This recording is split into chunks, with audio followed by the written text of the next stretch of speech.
जब हमारे अपने ही लोग हमारी आस्था पर प्रश्नवाचक चिन्ह लगाए, जब जीवन की परिस्थितियां हमारे प्रतिकूल हों, तो ऐसे में महसूस होता है कि हम अपनी भक्ति को कैसे पूर्णता की तरफ ले जाएं। तो ऐसी स्थिति में सारे भक्तों को कहीं ना कहीं सामना करना पड़ता है। तो आज एक चरित्र के माध्यम से हम ये सारी बातें समझेंगे। तो भक्ति के लिए, आध्यात्मिक प्रगति के लिए अनुकूल और शांत वातावरण आवश्यक है। लेकिन एक भक्ता थी श्री भागमती बाई, जो इस धारणा को तोड़ देती है। श्री भागमती बाई बचपन से ही संतों के संग में पोषित हुई। उनके माता पिता राजघराने में संत महात्माओं का आना जाना लगा रहता था और बचपन से ही उन्हें संतों का दर्शन, उनकी शीत प्रसादी, उनसे सत्संग सुनने का सौभाग्य मिला, जिससे उनकी भक्ति दृढ़ हुई। अब रानी भागमती का विवाह राजा चिंतामणि से हुआ और राजा चिंतामणि का स्वभाव कैसा था कि उसे ईश्वर में कोई रुचि नहीं थी, सत्संग में कोई आस्था नहीं थी, सेवा में कोई स्थिति नहीं थी उसकी। लेकिन जैसी रानी भागमती को जीवन साथी के रूप में चिंतामणि मिलते हैं तो वो चिंतित नहीं हुई। उन्होंने पूरा जो वातावरण था, जो उनके प्रतिकूल था, पति का भी विरोध था, पर अपनी भक्ति पर कभी भी किसी के विषय रंग को नहीं चढ़ने दिया। कोई दूसरा रंग, सांसारिक रंग उनकी भक्ति के रंग पे नहीं चढ़ा। तो यही एक पहचान होती है कि जब हम किसी ऐसे लोगों से घिर जाए जहां बहुत सारे लोग कैसे आस्थावान नहीं हैं, तो हम कहीं उनके बहाव में ना बह जाए। सच्ची आस्थावान व्यक्ति होता है, उस पर किसी भी संसारी का रंग नहीं चढ़ता, क्योंकि उस पर पहले ही काली कमली वाले का रंग चढ़ा होता है। क्योंकि उसका एकमात्र आश्रय ठाकुर जी होते हैं, स्वयं प्रभु होते हैं। उसका आश्रय ना पति होता है, ना बेटा होता है, ना माँ होती है, ना पति होता है। जब कोई शारीरिक कष्ट होता है तो क्या हमारी भक्ति स्थिर रहती है? ऐसा हुआ रानी भागमती के साथ। जब राजा चिंतामणि ने रानी भागमती पर क्रोधित होकर लगभग 3 घंटे तक चाबुक से उन्हें पीटा गया और रानी का शरीर लहूलुहान हो गया 3 घंटे में। लेकिन उनकी मुख पर नामाचार हरिदास जी की तरह कोई पीड़ा का चिन्ह नहीं और हर प्रहार के साथ बस एक ही नाम जप रही थी, राधा वल्लभ श्री हरिवंश, जय वृंदावन जय वन चंद। और चेहरे पे मुस्कुराहट, उनके चेहरे पे मुस्कुराहट और शरीर कष्ट सहता जा रहा था, लेकिन उनकी चेतना भगवत प्रेम में डूबी हुई थी, क्योंकि उनके पास भक्ति से मिलने वाला अखंड आनंद था। हमारे जीवन में थोड़ी सी पीड़ा क्या हुई, हमारा भक्ति का आनंद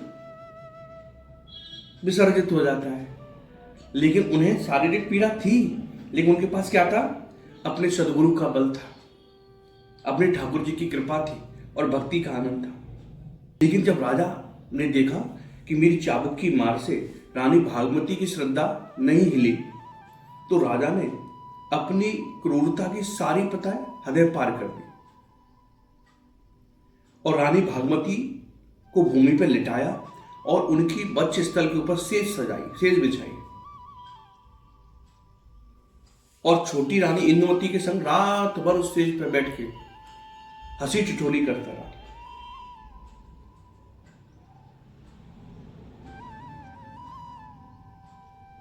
ठाकुर जी से सहन नहीं हुआ, मेरे गोविंद से सहन नहीं हुआ और ठाकुर जी ने दंड विधान किया। दंड विधान किया हुआ जो राजा और छोटी रानी जो उनकी बच्चे स्थल पर सिर बिछा के लेटे हुए थे, बैठे हुए थे,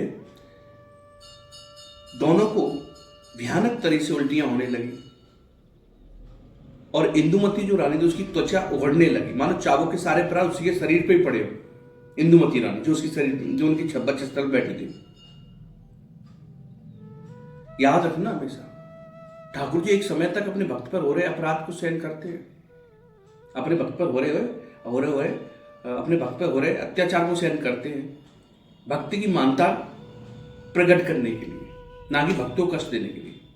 लेकिन जब दंड मिलना शुरू होता है तो अपराधी केवल भक्ति बचा सकता और कोई नहीं। जिसका उसने अपमान किया है वो ही उसे क्षमा करेगा। जैसे आपने देखा होगा, दुर्वासा ऋषि चक्र से भयभीत होकर चारों लोग तीनों लोगों में भगे, लेकिन अंत में राजा अम्बरीश ने ही उन्हें सुरक्षित किया।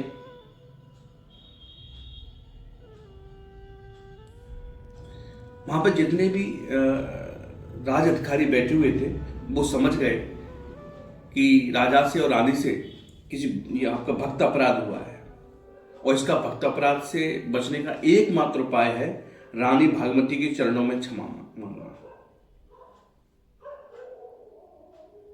जब उन्होंने देखा कुछ नहीं हो सकता तो सभी लोगों ने समझाया तो पीड़ा से तड़पते हुए दोनों कौन, पति पत्नी, राजा चिंतामणि और रानी इंदुमती, भागमती जी भक्ताबाई भागवती जी के चरणों में माफी मांगने लगे और दया की भीख मांगने लगे।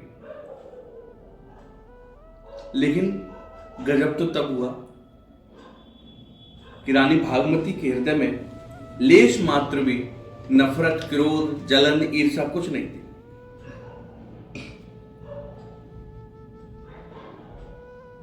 उन्होंने कहा, माफी मुझसे नहीं, ठाकुर जी से मांगो, राधा वल्लभ से मांगो।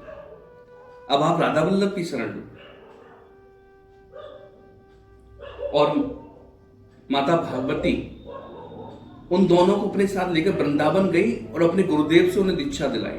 उन्होंने राजा के अत्याचार को सांसारिक मोह फंसे जीव की भूल के रूप में देखा कि जीव पता क्या है, संसार में फंसा हुआ है और फंसा हुआ है तो उसका मोह है, मोह से ये कराता है। और उसे सच्चे और स्थायी मार्गदर्शन, एक अखंड आनंद की प्राप्ति का रास्ता बताया। और धीरे धीरे स्थिति यही हुई, वही राजा गुरु शरण पाके, राधा वल्लभ की शरण पाकर एक रसिक भक्त बन गए। तो इस कथा को सुनने का तात्पर्य क्या है, निष्कर्ष क्या है कि आस्था और भक्ति भारी सुख सुविधा दर्द पर निर्भर एक अवस्था नहीं है कि हमें सुख सुविधा मिल गई तो हमारी भक्ति चलेगी, या हमें दर्द नहीं मिला तो भक्ति चलेगी, बल्कि ये तो ठाकुर जी की आंतरिक व्यवस्था है जिसे सत्संग के संस्कारों से सींचा जाता है। हमारी भक्ति हमें प्रतिकूलता में जीना सिखाती है, दर्द में मुस्कुराना सिखाती है हमारी भक्ति। और जैसे जैसे आपकी प्रतिकूलता बढ़ेगी उसमें हम लोग विकास के अवसर देखना दिखाती है हमारी भक्ति में। हमारी भक्ति की सबसे बड़ी परीक्षा तभी होती है जब जीवन में हम शरीर से भी परेशान हो, मन से भी परेशान हो, सांसारिक गतिविधियां प्रतिकूल हो, सुविधाओं के नाम पर कुछ हो ना, तब लगता है कि अब हमें मुस्कुराना हमारा धर्म है।